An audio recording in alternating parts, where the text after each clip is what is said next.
Hey guys, it's Kaz here, and today we are back with another Scrabble TBR. It's been a little while, but we're getting back there.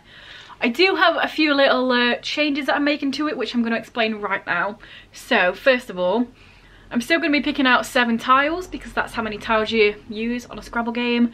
So I can pick out what word would I have used if I was playing real Scrabble, but I've decided that I only have to pick out 4 of them tiles to choose books for.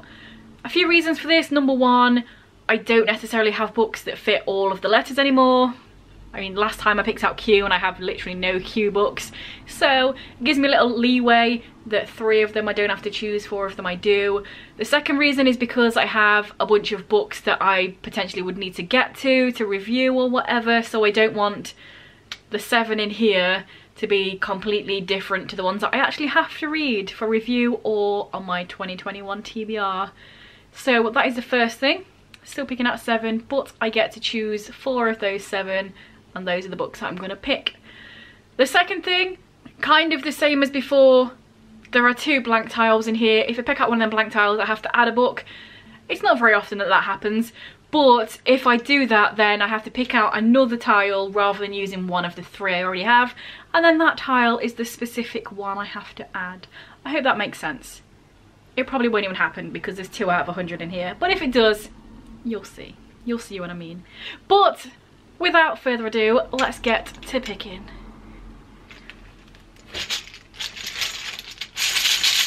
Oh, you can tell it's been a while. There's dust coming off this.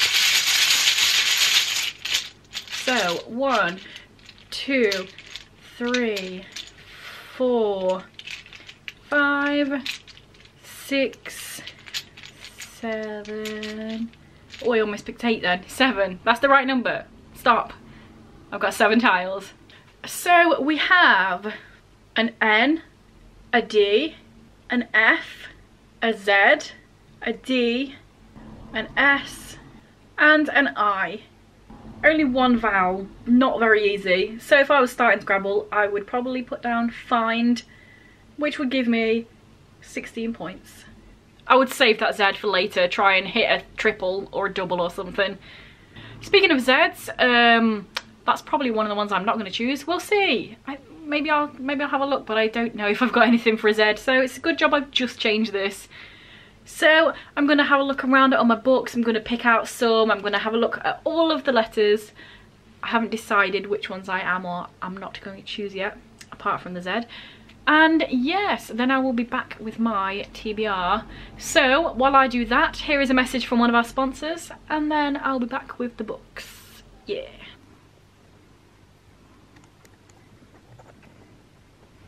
I'm back. I've had a little look around, and in a little bit of a twist that I didn't see coming, maybe you did, the tiles that I'm not using are I and the 2 Ds, which means that yes we do have a pick for Z.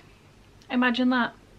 And we don't just have a pick for Z, we have 3, and that is volumes 3, 4 and 5 of Zombie Loan. Am I even holding these the right way up?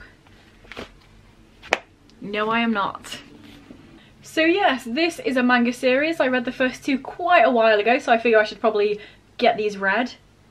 It's basically about this girl and these other people that can see a black line around people's necks if they're meant to die, and then if they don't die, they'll turn into zombies, so they have to kill them. And yeah, I haven't picked up a volume for quite a while, so I looked through all my books. I thought, hey, Z, let's get them off.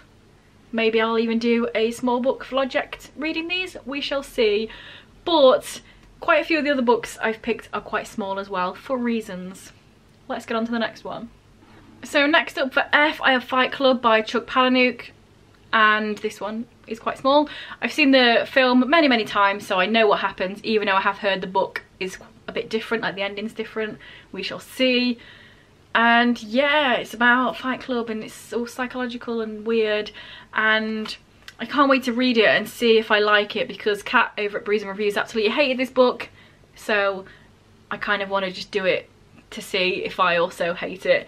This is also a book on my 2021 TBR, so it's good to get one of those off. I also managed to get another one off, which I'll show you in a minute. But yeah, Fight Club. Small, hopefully quick to get through. we shall see. And then for S, I have Sheltered Volume 1. This, I haven't looked at the synopsis for many moons, but I think it's like the adults die and then the kids have to survive, something along them lines.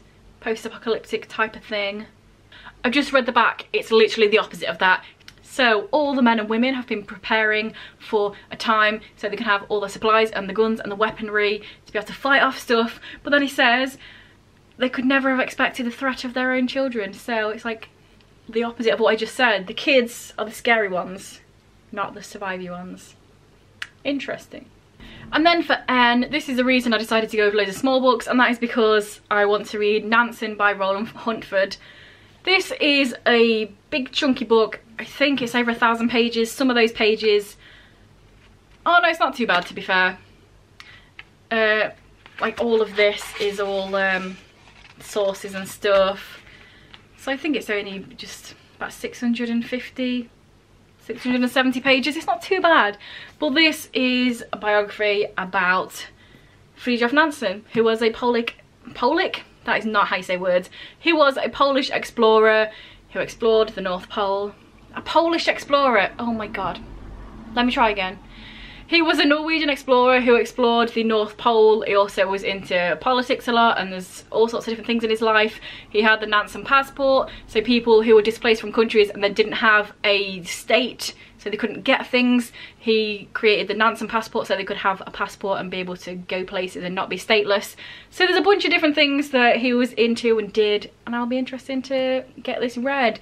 It is a chonker, so that's why all the other books are not. And this one is also my 2021 TBR. And then last but not least, I also have Pumpkin by Julie Murphy to read. I have an arc of this. It comes out in May, so I'm going to read it in the first bit of the month and then put my review up and all that jazz. This is in the same universe as Dumpling and Pudding. It's about a very openly gay student at this school that these other people are at, and prom, and wanting to... This year prom's a drag. It sounds interesting. I'm reading this. I haven't read the other two books, but it's like a companion, so you don't have to. Hopefully. So there we have it. That is my May TBR. Quite a lot of nice, easy stuff. A big old long one. And then I'm sure throughout the month I'll just pick up random reads as well. But ones that I'm just in the mood to read rather than having a big old set TBR. So yeah, let me know down below if you've read any of these, if any of them sound interesting, what are you looking forward to hearing me talk about after I've read. I don't know, say some words down below, I'll reply, it'll be a good time. And if this is your first video by me and you enjoy it, then please check out some of the others, and if you continue to enjoy, then please subscribe, that'd be awesome. Anyway guys, I will see you in a few days with another video. Bye.